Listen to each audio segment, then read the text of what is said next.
Hello দর্শক, আসসালামু আলাইকুম। সবাইকে স্বাগতম জানাচ্ছি আমার আজকের পর্বে।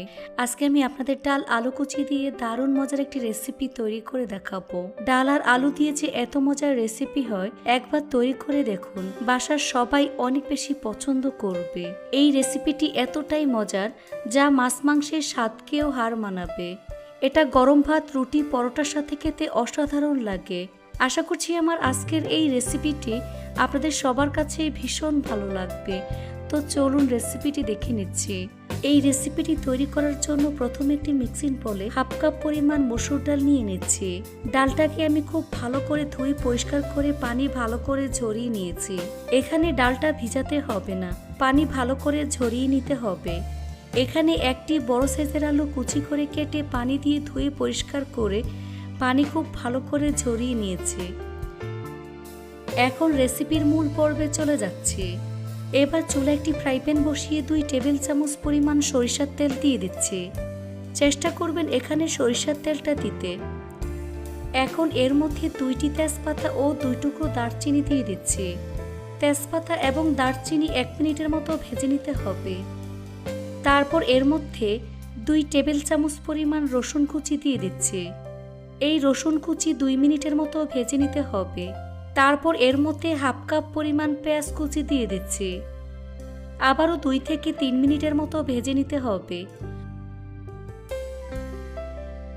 তারপর এর মধ্যে 1 চা চামচ পরিমাণ আদা বাটা দিয়ে দিচ্ছি।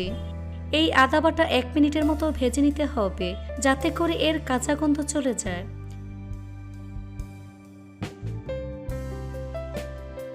দিয়ে দিচ্ছি 7 থেকে 8টি কাঁচামরিচের ফালি। এখানে কাঁচামরিচটা আপনাদের পছন্দ অনুযায়ী দিয়ে দিবেন। স্বাদ মতো লবণ দিয়ে দিচ্ছি।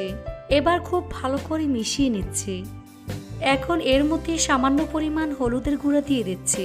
হাফ চা চামচ পরিমাণ কাশ্মীরি লাল মরিচের গুঁড়া দিয়ে দিচ্ছি। হাফ চা চামচ পরিমাণ ভাজা জিরার গুঁড়া দিয়ে দিচ্ছি। গুঁড়া মশলাগুলোকে খুব ভালো করে মিশিয়ে নিতে হবে।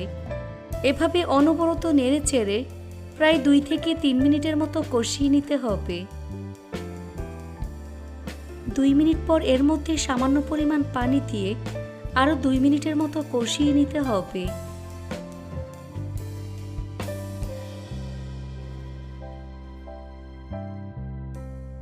তারপর এর মধ্যে প্রথমে ডালগুলো দিয়ে দিচ্ছি।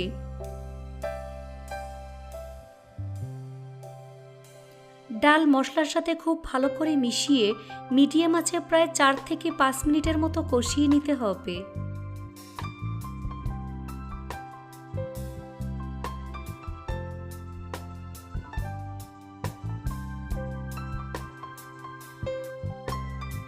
পাঁচ মিনিটের মতো কষিয়ে নেওয়ার পর এর মধ্যে আলু কুচি দিয়ে দিচ্ছি। এই আলু কুচি ডালের সাথে খুব ভালো করে মিশিয়ে নেব।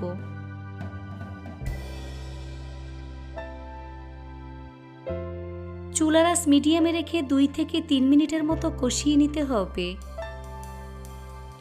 তারপর এর মধ্যে অল্প পরিমাণ ফুলকপি দিয়ে দিচ্ছি। ফুলকপি দিলে ডালটা খেতে অনেক ভালো লাগে। চেষ্টা করবেন ফুলকপি দিতে, তবে হাতের কাছে না থাকলে না দিলেও চলবে। ফুলকপি সবকিছুর সাথে খুব ভালো করে মিশিয়ে নিচ্ছি। এবার এর মধ্যে প্রায় 4 কাপ পরিমাণ পানি দিয়ে দিচ্ছি। পানি সবকিছুর সাথে ভালো করে মিশিয়ে নিচ্ছি। সবকিছু খুব ভালো করে মিশিয়ে নিয়েছি। এখন চুলার আঁচ হাই হিটে রেখে ঢাকনা দিয়ে ঢেকে রান্না করব যতক্ষণ পর্যন্ত না আলু সিদ্ধ হয়ে আসে।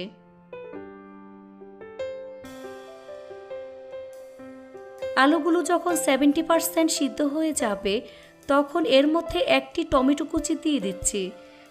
চেষ্টা করবেন এখানে টমেটো কুচি দিতে, এতে করে ডালটা খেতে অনেক ভালো লাগবে। টমেটো সবকিছুর সাথে ভালো করে মিশিয়ে নিচ্ছি। আবারও ঢাকনা দিয়ে ঢেকে রেখে দেব।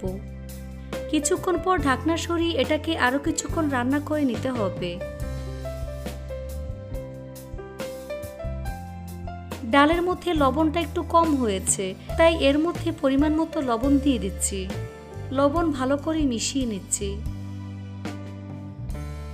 ডালটা আমার প্রায় রান্না হয়ে এসেছে। এর মধ্যে কিছুটা পরিমাণ ধনিয়া পাতা কুচি দিয়ে দিচ্ছি। এভাবে প্রায় 2 মিনিটের মতো রেখে চুলা বন্ধ করে দিতে হবে। 2 মিনিট পর চুলা বন্ধ করে দিচ্ছি, তারপর পরিবেশন করে আপনাদের দেখিয়ে দিচ্ছি। দেখুন ডালের রেসিপিটি দেখতে মাশাআল্লাহ কতটা সুন্দর ও কতটা লোভনীয় হয়েছে। ডালের এই রেসিপিটি একবার খেলে বারবার খেতে ইচ্ছে করবে।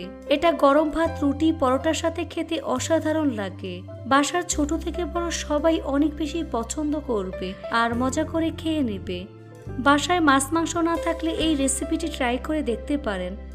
আশা করছি সবার কাছে ভীষণ ভালো লাগবে।